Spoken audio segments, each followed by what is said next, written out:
Woo! Listen, we talked about this last week with Ohio State's defense, man. That was going to be a weak point. Oregon exposed it. Oregon just upset Ohio State. Unbelievable game.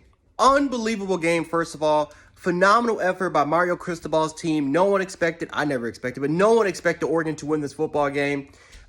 Everyone expected Ohio State to just blow out Oregon because Oregon struggled with Fresno State.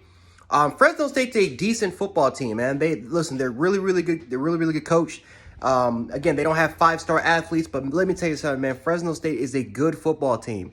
Ohio State I don't think they underestimated Oregon. I don't think they underestimated Oregon.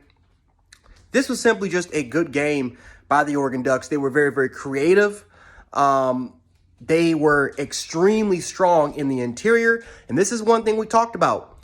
Minnesota when Ibrahim was in the game, Minnesota pretty much did whatever the hell they wanted to do against Ohio State, right? Minnesota had almost 200 yards in 3 quarters of football running the football. If Ibrahim never would have got hurt, who knows what could have happened if Ibrahim would have never got hurt? But he was in there for 3 quarters, tearing up. But the offensive line dominated the interior, right? Ohio State got a little bit better in the 4th quarter about it, and they put on a little bit of a pass rush. But they didn't do a damn thing. I'm not gonna lie to you, the Bama game is on, so I'm hearing some cheering right now. So I'm probably missing some of that. But anyway, Ohio State was not strong in the interior. They got dominated by Oregon. They pretty much dictated the pace. C.J. Verdell, Travis Dye, right? They had some quarterback design runs with Anthony Brown. Anthony Brown was able to be a creative playmaker, not the greatest passer in the world, but he was able to be a creative playmaker, and he was able to get this Oregon offense running and going.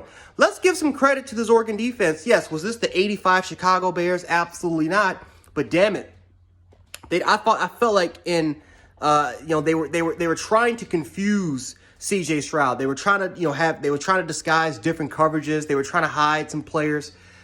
They were trying to do the best they can to get C.J. Stroud off his game. Now let's give some credit to C.J. Stroud. He actually had a better game than he did last week. Ohio State's receivers are just off the damn charts. It's literally nothing but 5-star after 5-star after 5-star after 5-star after 5-star receiver. Jackson Smith-Njigba, Chris Olave. You look at Garrett Wilson, what he was able to do today. And again, they have 5 stars out the damn gazoo. Right? Ohio State's talent. And again, they could have had a lot more. Let's be honest here. I'm not going to lie to you. C.J. Stroud missed some passes that Ohio State could have had at least 600 yards passing. C.J. Stroud missed some passes that he's going to want to have back. I know some fans are right now questioning if C.J. Stroud should be the starter moving forward. Listen, this is not C.J. Stroud's fault that they lost this game. Ohio State's defense got to play better. Now, listen, I understand. I think Sevyn Banks was actually out this game. I understand they missed some players, but Oregon missed 5 defensive starters, including the defensive tackle who was out for this game. They had some backup reserves players that were hurt. They had some players on the offensive side of the ball that were getting hurt in this game. They missed 5 defensive starters, including their best player in Kayvon Thibodeaux, right? And imagine if Kayvon Thibodeaux would have played, he would have added, and Justin Flo would have played, just would have added another dimension to this defense. And again, Ohio State did a great job in pass protection until literally the last minute of the game. But imagine if those 2 guys would have played, especially Kayvon Thibodeaux coming off the edge. It's just, you got to give this defense some credit. I understand Ohio State's team, they're extremely young. And they're extremely talented, guys. These guys are extremely talented. Did you see how many 5 stars on that defensive line played? Jack Sawyer, JT Tuimoloau. So many talented-ass players. But again, the youth played a factor. Oregon's experience on the offensive line, Oregon's experience with play calling, design, continuity, chemistry, and another factor and another element was that Oregon just dominated Ohio State straight off the ball. They were pushing them 3-4 yards almost every single running play damn near. So that definitely has to play a factor in that as well, is that, hey, sometimes you just get your ass kicked on the line of scrimmage. You got your ass kicked, they got their ass kicked. It is what it is when it comes to there. But let's give Oregon a lot of credit. They were creative. They threw Ohio State off. They confused them at times. And for the most part, Oregon never dropped the lead. Once they got up, they never really dropped the lead. Were there times that, yeah, you thought that Ohio State were gonna get the ball rolling and that Ohio State was gonna take back control of this game? Absolutely. At one point, you can make an argument they did, but Oregon never swayed, even throughout all the injuries, even throughout all the crap that was going on through this game. The crowd was amazing. The crowd, 102,000 fans, was amazing.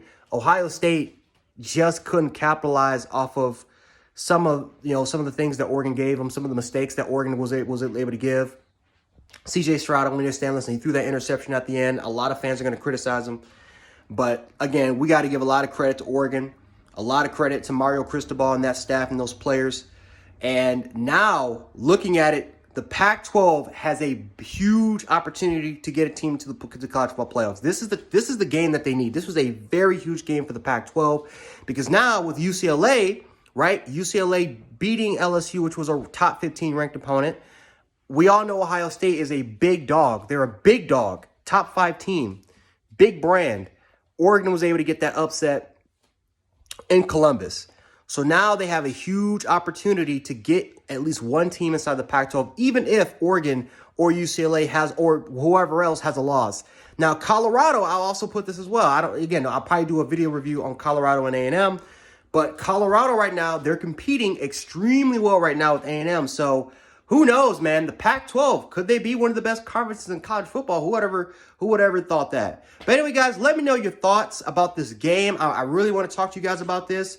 Let me know your thoughts, and we can definitely hash it out there. But anyway, guys, Jant Sports, I'll catch you guys in a little bit because there's a ton of exciting action going on, and I never expected this much action to go on in week 2. I'll catch you guys in a bit. Peace.